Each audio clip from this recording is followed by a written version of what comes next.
It's quite imperative we look at the reactions on the creation or the establishment of the financial autonomy given to the local government councils by the Supreme Court. And we look at the run way back where so many persons advocating that there should be financial autonomy for the third tier.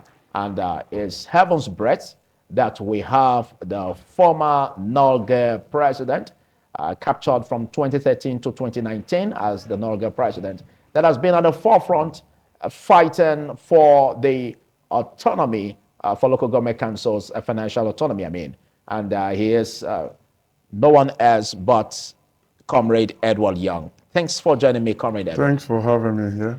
All right. Also interrogating this conversation, I have Ahmed Mamadou, a policy analyst and social media influencer from Texas, US.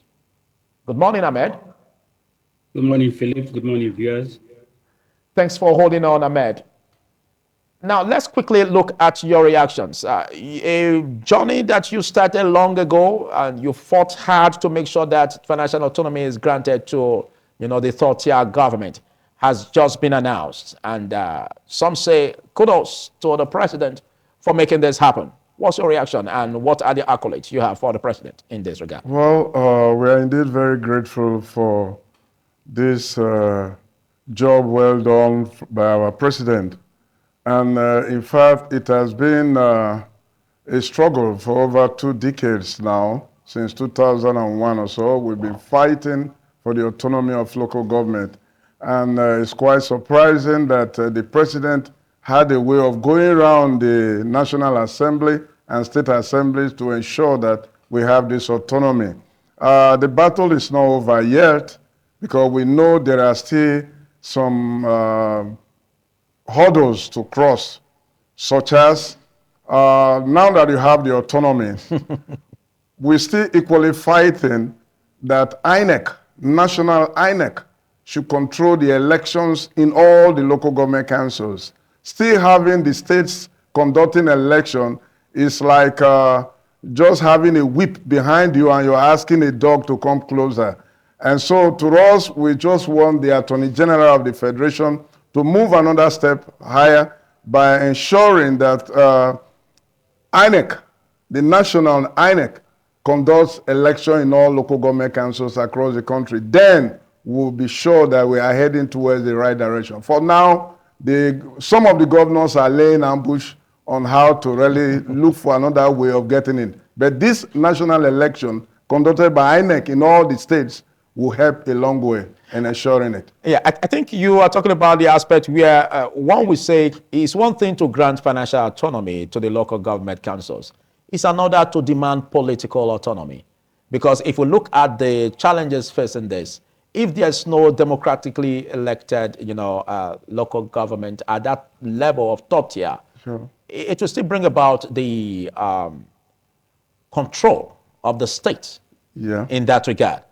Okay, but let's join you, Ahmed Mamadou. What is your perspective as regards this development? And some have said that political autonomy is still a huge challenge and that needs to be granted. You heard what the former Norge president said, Comrade Edward Young. What's your reaction in that? So I think it's a great day for decentralization of the federal government, but we need to be clear on some of the things that have come up as regards this so-called autonomy. First of all, it was not granted. The issue of autonomy of the local government was established in the 1990s.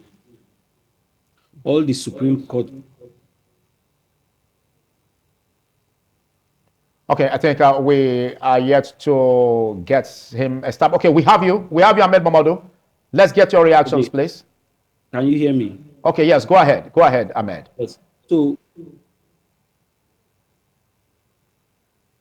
well, we will be getting internet connectivity to Ahmed Mamadou. Okay, Ahmed Mamadou, we can hear you. Go ahead.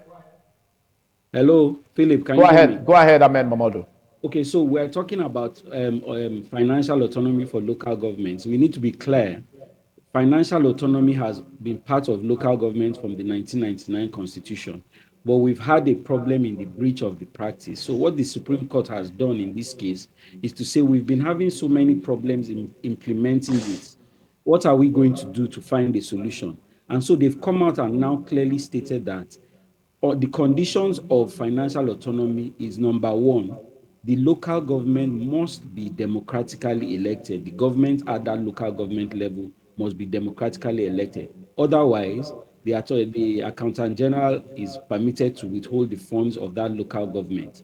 Secondly, they've now said that for you to be given those funds, not only must you be elected in place, any place that has a caretaker committee arrangement will not be granted those funds. So this is Supreme Court's way of allowing public accountability to be entrenched in our democratic practice. What is the actual situation on ground right now?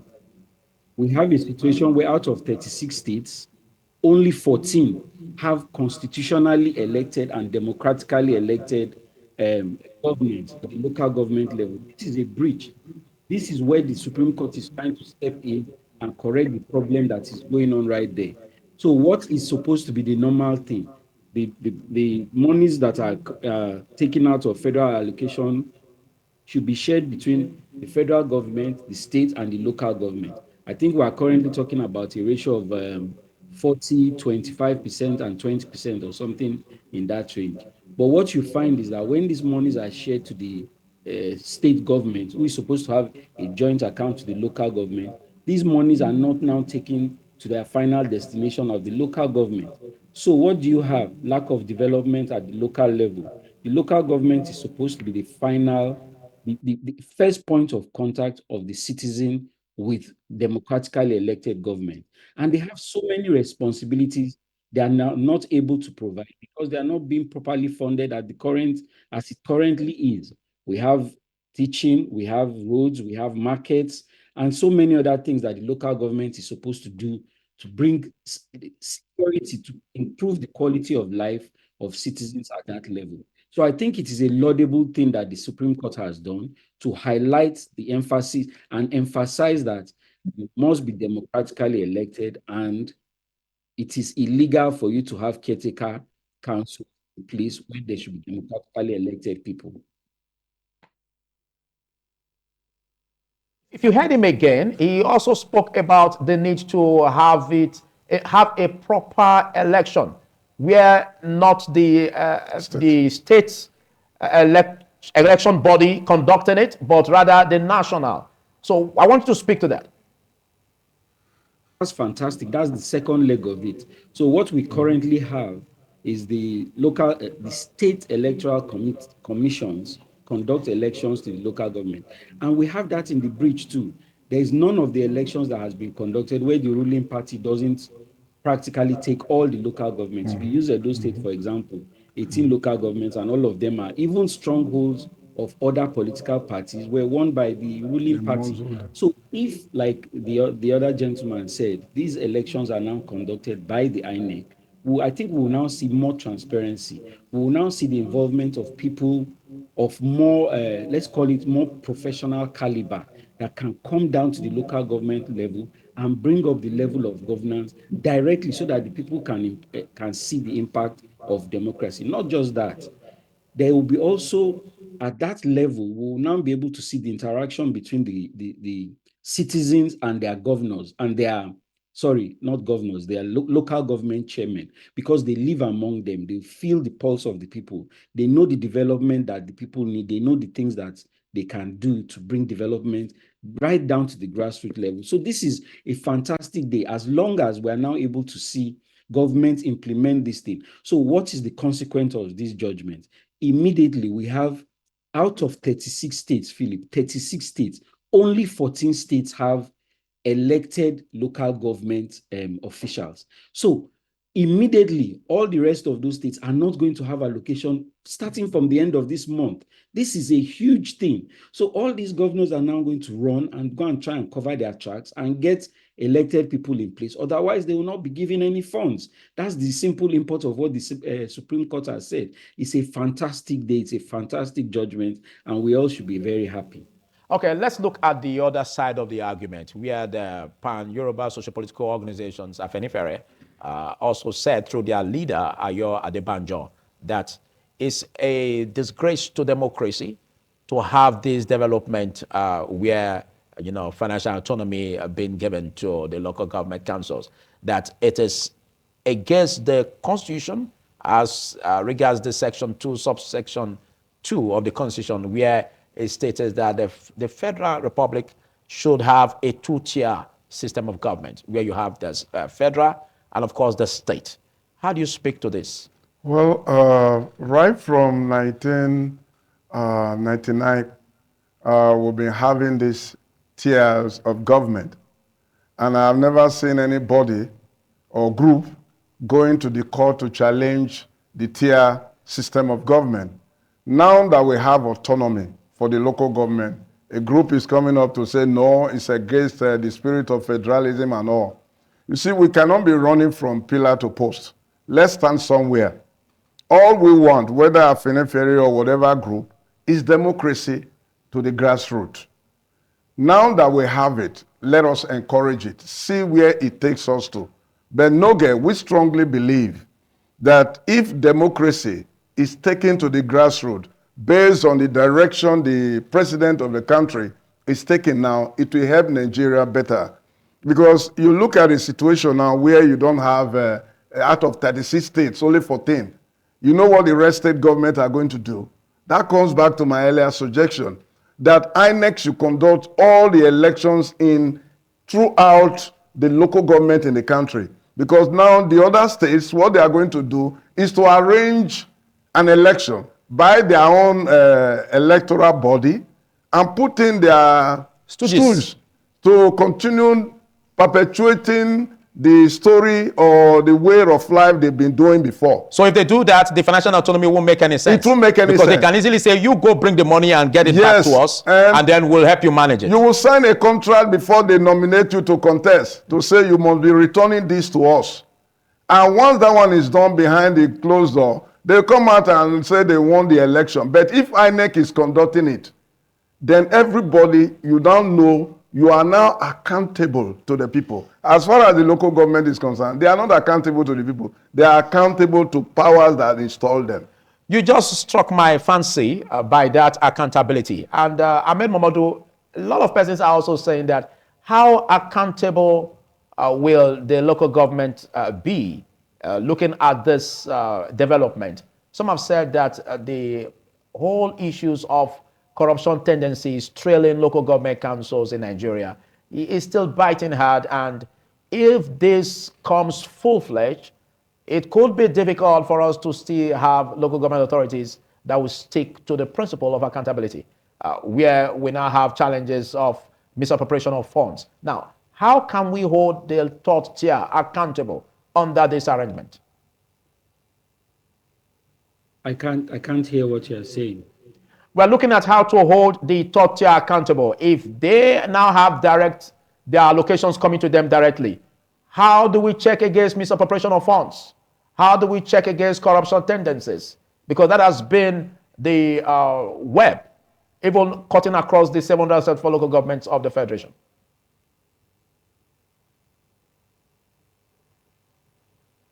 Well, it appears we are yet to get internet connectivity through to Ahmed Momodu. As much as we established audio, we will be coming back to Ahmed. I want you to react to that, because how do we get them accountable? Because it's one thing for them to have financial autonomy. What about the funds? How do they manage it? Do they have capacity to manage the funds? Sure. Nigerians are able. We have responsible men of integrity that would have stand up for election. For instance, you have lecturers, you have retired permanent secretaries and what have you in the society who are interested in building democracy in the grassroots. But because of this money bag politics that we have, you see them shying away from it because they don't want to be a part of that system that doesn't work. Now, accountability. If a local government council is elected through INEC and he won the election, he knows definitely the people will hold him accountable. What you have now is councillors who are just former talks to their political leaders, say, go and sit down there. They are now errand boys. But when you now have democratically elected councillors and chairmen, The people will hold them accountable. But what we have now, have you ever heard any council, except few, that have even promulgated or made a bylaw for any issue based in their own community? None. They just go there, collect their pay, collect their allowances, and they go back and sit down. That's exactly what we're talking about, which means the third tier is not ready for this business. It's ready if political and financial autonomy is granted them. Okay. They have the financial autonomy now. All that we are advocating, Noge, is that we should have political autonomy through one man, how will I call it now? One umpire conducting the election, not the one you have one in Edo, you have one in Delta. No. So which means not until we have that, we'll still be having this challenge. Sure, there will be an internal arrangement. That's what we're going to be having now. Okay. There will be internal arrangement by political parties or the governors in that particular state to bring in their boys. And we'll still go back to where we are coming from. So if we have this political autonomy where one umpire conducts the election across the country, it becomes very difficult. Then the people are now in charge to hold their leaders, to hold their elected officials accountable for the responsibility given to them. Okay, I don't know if we have been able to establish connection with Ahmed Mamadou. Okay, while we are waiting for that, let's look at the aspect of the legislative arm, for instance, like you said. Now, there is this challenge where, before I delve into that, there's this challenge where it has been said also that not until they are elected democratically, they won't be allowed these funds directly. Now, we have situations like in some states, as mentioned earlier, where they don't have this democratically elected body, rather they have caretaker committees. Now, how do we get it to work? Ahmed Mamadou, I think let's get this cleared. We have issues surrounding how to get it to work, because some have said that the local government council as a third tier does not have capacity as we speak now to hit the ground running, most especially as regards corruption tendencies that have been trailing it all through the 774 local government councils of the Federation. Do you see them as having capacity? So the local government is co-equal as far as the 1999 constitution is concerned. The local government is co-equal to the state and the national government as far as financial autonomy is concerned. What this means is that whatever accrues to the national purse is supposed to be shared by the federal, the state, and the local government. So to now come back and say that they are not able to hit the ground running, I don't understand how that's possible. How do we hold them accountable? That's the question. How do we hold them accountable to make sure that those funds are not misappropriated? Because they are also answerable to the same, they are answerable to the State House of Assembly. The State House of Assembly is supposed to handle the oversight functions of the local government. That's one part. Then you now have the Economic and Financial Crimes Commission, and you have other anti-corruption bodies who are supposed to zero in. That is on the official level. On a less official level, you have the individuals in that community, the elders, the youth, and all those kind of people that will be interacting with these local government officials on a daily basis. They know where their homes are, they know where their children, where they live, where they work, and so on and so forth. So the level of corruption, although it is definitely there's always going to be corruption in any system, but I don't see it being out of hand, where if it is published, for example, from my own local government, Isako West, if it is published that we are collecting 700 million in a month, there will be people who will come out and ask the local government chairman, what are we going to do with this money? We need healthcare facilities. We need this market to be open. We need power in XYZ. We need water, and so on and so forth. So yes, there will be corruption, but I don't see it being as rampant as where the money is sent to the state governor, and then he on his own decides what Isako West is going to get. Out of, say, 700 million that Isako West is supposed to get, he will allocate 50 million. What is it supposed to do? That's why you have local councils being cash-strapped, unable to do any capital projects. They are barely even able to handle their overheads as it is. So no. The argument that they are not going to be able to be accountable is entirely without any merit. Let us go ahead and implement it and see. Our democracy as it is today is trial and error. And as we move along, we'll see where the errors are and we'll try and correct it. The Supreme Court has seen the error in sending this money to the state governments and it has corrected it. Let us go ahead and try this and see what happens.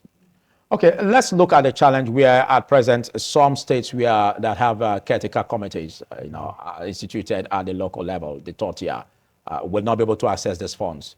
Are you not concerned about how such councils are going to be running administratively without funds? And of course, what about the salaries? Well, definitely there must be pain.